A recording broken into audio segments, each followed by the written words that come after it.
All right, here we are, Kinesiology 231, and we are now dipping into Module 4. Now, Module 4 will correlate to agility testing in the book. And I have my issues with this, and I'm going to go through those in this first presentation. There'll be several more presentations to follow, but this will be the first one in the grouping. So the book itself lists different testing examples that we can use with our clients. And these are listed out in kind of category form where you have straight line sprints, which in their example is a 40-yard dash, where you can also do a flying 10-yard, or I'm sorry, a flying 20-yard or a starting 10-yard. And then the 5 yards at the end, just so you know, are for deceleration to finish. But the timing of this, very much like you'd see in the combine, is from the start line all the way through to the 40-yard dash time. And that's a measure of acceleration. And many times people believe that's a measure of top line speed, but that is not in fact the case. That's more about acceleration. And the next is the 300-yard shuttle. Now, the 300-yard shuttle is a testing protocol where you have a person start, sprint 25 yards, come back 25 yards, sprint 25 yards, sprint back 25 yards. Then you do this 6 times to equate out to the 300-yard shuttle. There is a number of changes of direction in this and also elevation changes with this as well. When you get into the t-test is something you'll see oftentimes in the combine where you have sprint 10 yards, sprint to the left 5 yards, sprint back across for 10 yards, sprint back for 5, make a turn and come back to the finish. Again, shorter type of test, very high intensity, and then also a number of elevation and directional changes in here as well. They have the pro agility test, which is oftentimes called a 20-yard shuttle or a 5-10-5. 5 yards, 10 yards, 5 yards equates out to 20-yard shuttle, but this is also another one you'll see in the combine. The person starts in the middle, they sprint in one direction 5 yards, touch, sprint back across the start-finish line, touch, and then they sprint back 5 yards and finish. Same deal, high intensity, a number of elevation changes, as well as changes of direction for this type of testing protocol. Now, I can tell you, I've been at this a while, and I started off as a strength and conditioning coach in college. And I've been doing personal training for a number of years. And also I've had clients who are older, and I've had clients who are high school football players, lacrosse players, soccer players, Irish dancers, etc. And I can tell you 100% accuracy, I've used these tests hundreds of times, whether it's in my coaching career, but also in my personal training career. But I can also tell you I have never used these tests with anybody from the general population. The only time you'd have that narrative change would be is if a person came in and said, Adrian, I'm playing adult league flag football, or I'm going to be playing adult league basketball. I'm 55 years old and I want to go ahead and go back into basketball. And you might have to use some of these as conditioning tests or conditioning programming within your programming for that person. So here's an example of the 5-10-5.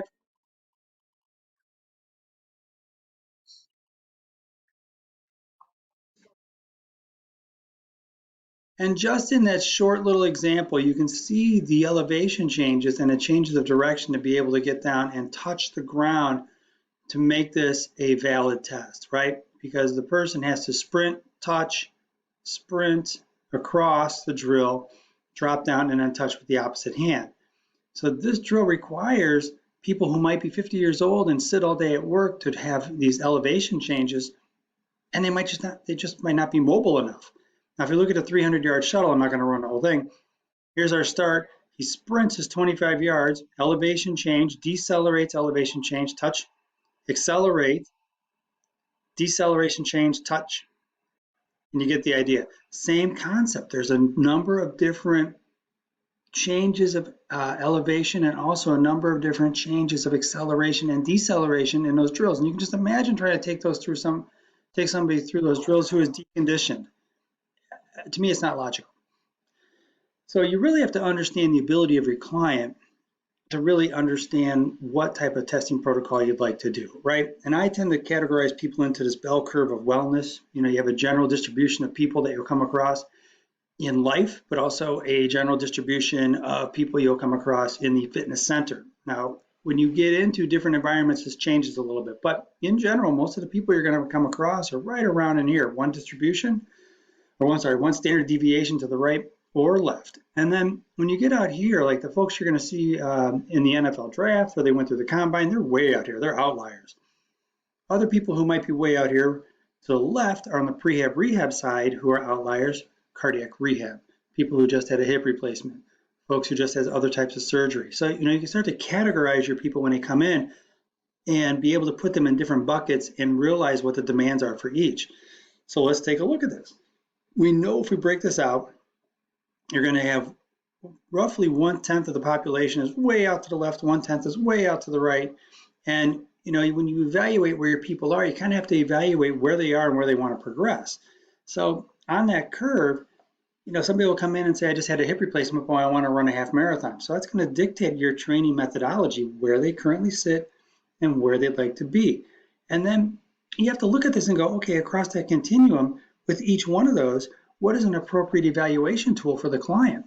For some clients, any kind of sprinting would be a contraindicated activity because they are unable to take on that load bearing on a joint because they just had some type of surgery.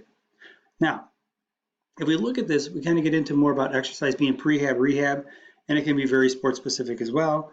But you have to understand that the testing protocols that you implement for that person have to be specific to the person, and they also have to be specific to the activity that they're trying to accomplish. And you'll see this in another presentation. It's called the cake model, which you'll see. So it has to be directed correctly. And going back to this, and you look at the examples they provide for these types of tests, and you go immediately with the changes of elevation, the changes of speed and acceleration and deceleration, it's on the athletic side of the population. This is where most of your people are going to fall. I recently had a person who was 50 years old, 56, I think it was, who came in and wanted to prep for his basketball league, and we prepped him like an athlete. So even though he was from the general population, I trained him more like 2 standard deviations to the right, maybe on this cusp right here once I got him a little bit more acclimated to the training. And he can handle it. But I think you have to really wrap yourself around the concept of skewness. If you're in college, you should have a concept of bell curves and skewness. And when you get into different environments, there will be a certain type of skewness. So for example, we have our normal distribution that we just went over for my bell curve of wellness. Depending where you are, you might see a negative skew or a positive skew, meaning all my people who are that 0.1% or even 1% or 0.1% out to the right, who are all athletes, when you get into a college strength conditioning program, there is no doubt skewness. You're dealing with the population who's way over to the right, but when you get in that environment, you'll find that it's a normal symmetrical distribution because you'll have some people who are with the athletic trainer, some people who are going to be going pro, and you have people who are kind of one standard deviation either side. And it's dictated by the overall population, the sport that they participate in, the position they play at, and then also on the person as well, in terms of their training age and chronological age. And when you go over to the left, your cardiac rehab people, you might be in a cardiac rehab program, they're all cardiac rehab. And even within that, you have the skewness to the left on a general population distribution. But when you get into a cardiac rehab program, you'll see a symmetrical distribution between your people who just recently got into the program or those who are about to be discharged. So realize you can start to move people across these continuums and move people back and forth across these bell curves. So for example, I train people at Harper in speed, agility, and quickness in some of my classes, and then I go back and work with memory patients in a dementia unit, and we're doing scarf juggling. So you can just imagine how far apart those are in a normal distribution from the population. But when I'm working with my athletes at Harper, even though they are 3 standard deviations to the right, once I get them all together, there's more of a symmetrical distribution from the people in front of me. Same thing when I go back to my folks I'm doing scarf juggling with. They may be way to the left in the normal population distribution, but once I have them all together, even though they're way to the left, it might be 3 standard deviations negative, there is a normal distribution within that subpopulation. So, I tend to look at this in terms of I have people way to the right, way to the left, and once I get them together, I can even see those nuances within those populations. And I'm sure you've seen this as well in sports perhaps you've coached or sports that perhaps you've been in. But you got to understand that you have a positive and negative skewness within different distributions. All right, so let's take this a step further and talk about validity of testing. The book itself is saying these are the tests that we would use because it's implied because it's in a personal training book. These are the tests that we would use, and I would then question, are the tests presented in the book appropriate or valid for the general population and for those outside of the athletic population? And I would say, in a word, probably not. Even though they have these in the book, I would say probably not. Now, we're still going to go through this process. You're still going to do your labs based off of these different testing protocols. But again, I would say I probably wouldn't use these with the majority of the people I work with. And you have to have an understanding of why. So we have this inverse relationship between intensity and duration. And we know that sport demands dictate the training, right? So there's a specificity concept that we have when we coach people and train people. And the specificity and validity also translate over to the type of testing that we use. And to that end, think of the tests that they're talking about: a 40-yard dash, a T, a 20-yard shuttle, a 300-yard shuttle. Where would these fall on the continuum? And this is something you got to kind of wrap yourself around. You look at it and you go, okay, this is primarily to the left. We're talking anaerobic and lactic acid.